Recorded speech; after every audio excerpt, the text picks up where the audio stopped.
Welcome back to Now Let's Review. If you are on a low budget, have short travel distances, or just want a fun scooter to get around the neighborhood, this might be for you. We are really excited to check out the newest MacWheel. We've reviewed them before, and they have improved on the model at a cheaper price. Let's see how they did. This is the cheapest scooter we've ridden, at $350. Is this the affordable e-scooter we've all been waiting for? Or did they have to make a lot of sacrifices to hit such a low price?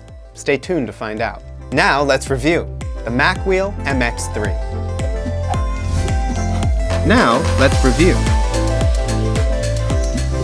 The MacWheel lists quite a few features for the price. Dual suspension, dolly wheels, 15.5 mile/hour top speed, 17-mile range, USB charging port, compact folding, 350-watt hub motor, 5-hour recharge time, 8-inch non-pneumatic tires, stomp braking, and electric braking. There's dual suspension? It's an incredible feature for this price.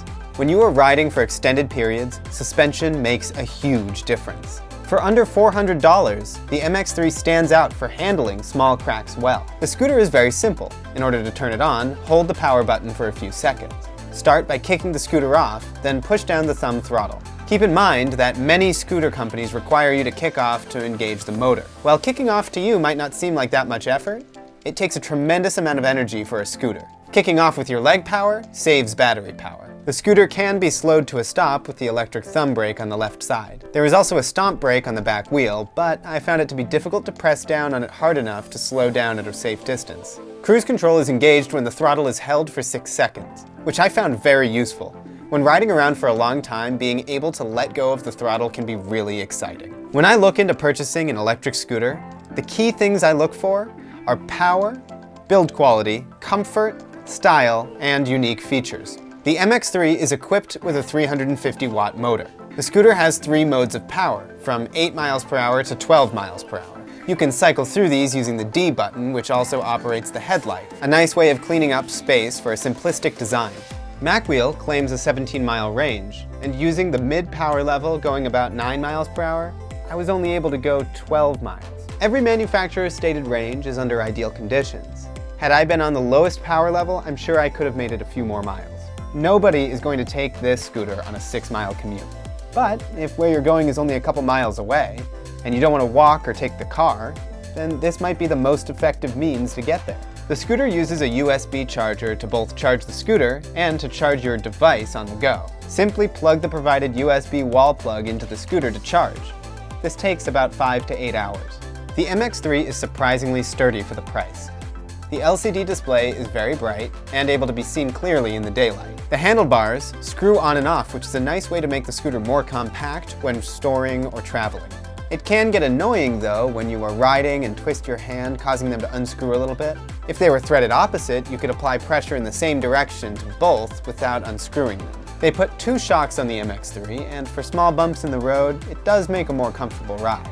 The front suspension is basically just for looks, while the rear suspension does most of the work, pulling on the wheel from under the board. At $350, this is a luxury. There are 2 dolly wheels underneath, and without a proper handle to pull the folded up scooter, it doesn't really help. The scooter still wobbles when you pull it at walking speed. I found it easier to carry the 27 pounds. MacWheel used a sturdy feeling latch and lock system to fold up and put away the scooter. The battery is in the front tube. This allows the deck height to be a lot lower than scooters that have the batteries in the deck. Personally, I like a larger deck height because I like to be able to carve around corners. Battery placement changes the center of gravity on the scooter. This wasn't a problem, and it still rides very similarly to others at this price point. The foam handle grips have a nice feel at first, but you can tell they will start to fall apart after a while. They are, however, removable, so it wouldn't be that much of a hassle to change them out. The digital display is clear and easy to read, so you won't be straying your eyes from the road for too long to figure out what it says. The MacWheel MX3 is a good-looking scooter. It's sleek without any exposed wires. Having the battery in the pole gives a nice slimming design to the board. Not as many wires need to travel around the device, and with the motor in front, the electronics are all localized in one place. At $350, this might be the best-looking scooter out there. The MacWheel MX3 uses a unique latch for folding.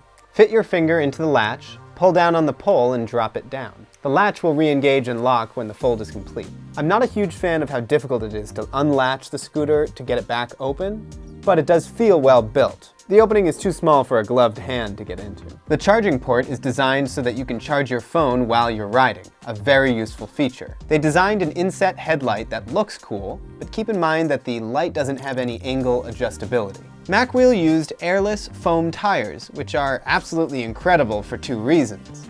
First, you don't need to fill them up, and second, because when the wheel starts moving, an inner tube can rub and wear down on the inside of a tire. For a scooter that I'm only hoping to get 2 years out of, I don't want to have to do any maintenance. We rate our products 1 to 10 on a 6-point scale. Power, 7. Build quality, 7. For the most part, this feels very solid. Comfort, 6. The scooter wasn't bad on small bumps, but the handlebars really bothered me. Style, 7. For this price point, this is one of the better looking scooters. Unique features, 8. A lot of unique features for such a low price. Value, 8. We cannot press this enough. At $350, you would be sorry to miss this on a budget. Thanks for watching, now let's review. For more tech reviews, subscribe below. Please like, share, and comment any tech you'd like to see us review in the future.